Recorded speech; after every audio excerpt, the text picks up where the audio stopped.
Look up the word chaos in the dictionary, you're gonna see one name. Darwin Nunez has only been in England for just over a year, but the cultural effect this man has had on the Premier League is infinite. Since joining Liverpool for a club record fee from Portuguese side Benfica, Darwin has carved his name as being an effective, unpredictable, and largely just mental footballer. But why exactly is he so chaotic? And does the madness actually work to his and Liverpool's advantage?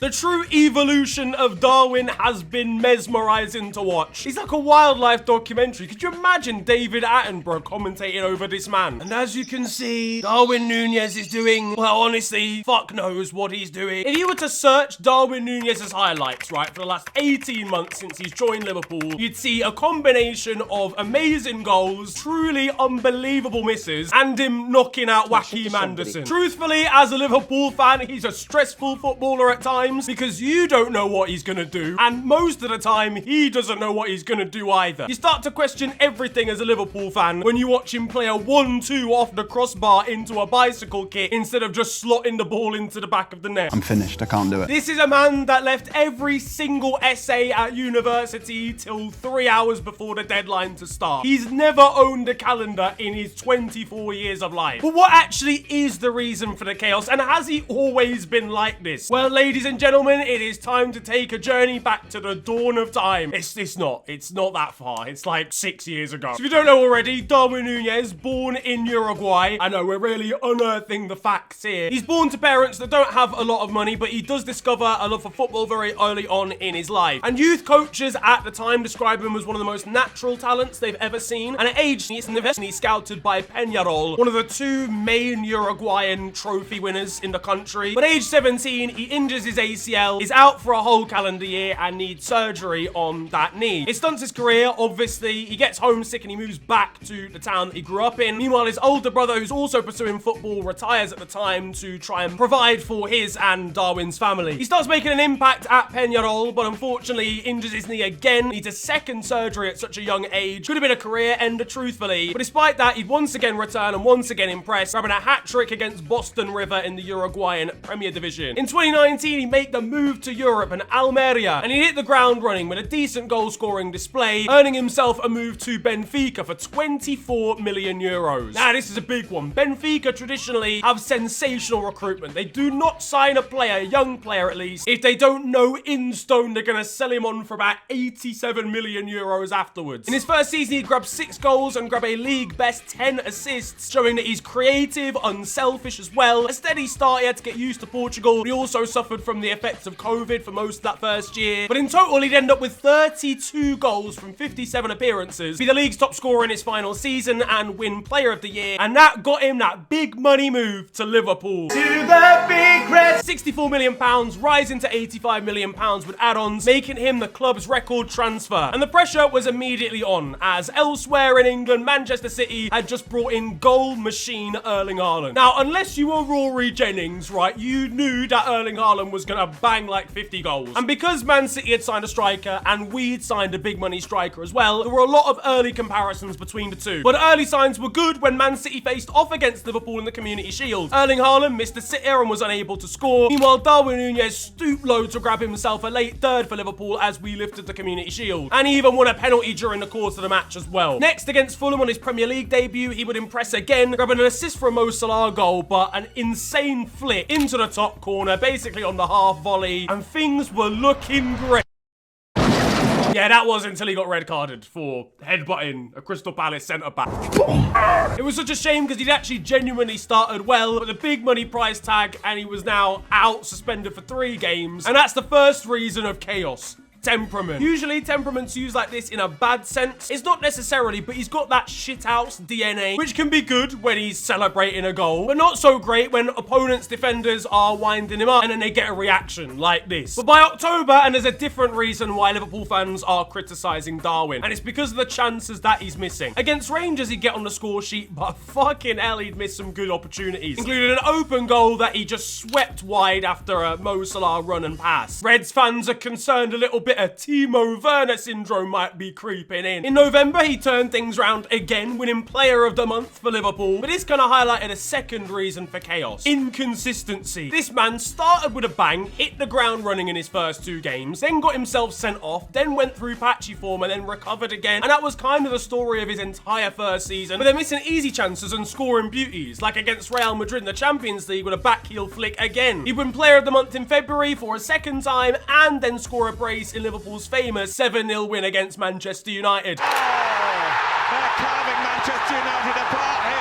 At this point, he was becoming like a lovable cult hero. You knew he was going to miss like 1 in 2 easy chances, but then he'd score a screamer, celebrate in front of the opponent's fans, and just look hectic whilst doing it. He'd peter out a little bit towards the end of the season, a lot of substitute appearances in March and April due to fitness and then getting a toe injury at the end of the year. 15 goals in 42 was like all right, certainly because he wasn't actually playing like as a number 9 some of the time. But he started the 23-24 season significantly better. 8 goal contributions in the Prem in 11 games is top quality. All of his assists for the club have come for Mo Salah goals, which is chaos in itself. How do you even do that? You can't do that on purpose. But I think the brace against Newcastle at the start of this season would transcend him and show that he's really developed. The way he struck the ball for both of the goals there, and the significance of it as well. Because the fact that he's been missing sitters in his first season, you could maybe say it was down to pressure. He's overthinking things. Those were high pressure moments, especially the second one in the 94th minute. He played well against Brighton and Forest. He's looked good on international duty, but then there's still chaotic things creeping in, going round the keeper against Toulouse and then hitting the post, then scoring a screamer the next game against Bournemouth, similar to a goal he scored in Portugal before, and then the next game missing another sitter against Luton. That 3-game spell summed him up perfectly. This man is ready for action as soon as the hardest possible opportunity presents itself. But sitters, they're too easy to him, mate. He's got to score the standers instead, and it's Diogo Jota into the centre. He's bloody missed it! But let's break it down, because it's not just that he's doing chaotic things. He also looks chaotic as well. His style and the way that he strikes a ball is a bit unorthodox. He's not gangly, but he's quite tall as well. He's obviously unpredictable. Some of his decision-making is like baffling in a good and in a bad way as well. He does stuff that no other player on the pitch would ever think to do in a situation. But also, I think he thrives on those situations where he doesn't actually have to think at all. And I don't mean that in a bad way, but when he can act on impulse, he's genuinely sick. That's why he scores goals like back heel flicks, runs at defenders, and then makes a judgment in a split second on how to go around them. Truthfully, I think he has ADHD, but that is part 3 of why he's the perfect chaotic baller. Honestly, I've said it before, but if he doesn't know what he's going to do next, how is the defender going to know? He had a tap in against Nottingham Forest a few weeks ago, and he was 1 yard out. Tell me how the ball ended up in the top corner. I think in the same game, he tried a bicycle kick from basically outside of the area. The guy's unhinged. The great thing about him as well is that he is really good at running at a player, and he's insanely fast. So you can utilize him off the wing, cutting inside, so he doesn't have to be a dedicated number 9 that you rely on for goals, but he's got enough finishing capabilities in the channel or whatever to bang the ball in the bottom corner like against Newcastle. So breaking it down, what makes up his chaotic DNA? First of all, probably is his temperament. He can kind of do anything at any given time, whether it be lashing out at a player. I mean, we were 7-0 up against Manchester United and he still wanted to scrap Luke Shaw. That also then affects his decision making, because he can be rash at times. 3 is the way that he looks, the way that he plays. Aesthetically, he looks chaotic as well. And sometimes he can just overthink situations as well. But I think the great thing is he's got 2 of the best man managers that you could get in football. On an international level, Marcelo Bielsa. On a club level, Jurgen Klopp. But is this chaos actually helping him? Is it actually a good thing for Liverpool? Well, truthfully, I'm not gonna lie, he's looked sick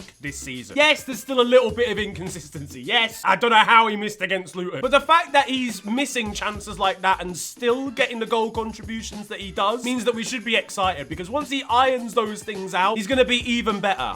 He's never going to be as clinical of a finisher as Erling Haaland, obviously not, but he brings so much more to the table creatively and again in just bamboozling defenders. All of his stats are up in comparison to last season. Touches inside the opposition's box, all that sort of jazz. He's getting involved more, he's pressing way more, so he's more effective in getting the ball back. His shot conversion rate's gone up massively massively. That's up at like 21% now, which could still be a little bit better, but it's like acceptable for a top club in the Prem. And his XG is basically the same as the amount of goals that he scored, whereas last year he underperformed it quite a lot, which means that, you know, he missed more chances than he should have done. This season, he's scoring exactly the amount of goals that he should be scoring, which means he's just better at putting the ball in the back of the net in comparison to last season. Overall, Darwin Nunez is the ultimate chaos baller because he has every single element you need to be a complete crackhead on the pitch. But not only that, he's the ultimate chaos baller because he's actually helpful as well. He isn't just Timo Werner making runs in behind and skying it. The temperament and then the unpredictability make him an actual danger for defenses. Is he frustrating? Absolutely. For fans, for players, I like Mo Salah just making things happen on his own when Darwin's missed his third sitter of the match. But he's lovable. I can't lie. And I've seen a lot of neutrals say the same. I know he's funny and he's entertaining, but he's box office. Whatever he does, the Premier League needs more chaos and it needs more Darwin Nunez's. I'm saying that now. What do you make of the Uruguayan both this season and across his time at Liverpool? Let me know down in the comment section below. If he's not the ultimate chaos baller, then let me know who is down there as well. If you enjoyed this video, feel free to slap a like on it and of course subscribe if you are new to the channel. You can also follow me on social media. It is at the official FNG on Twitter and on Insta. But it's been a pleasure ranting at you guys today.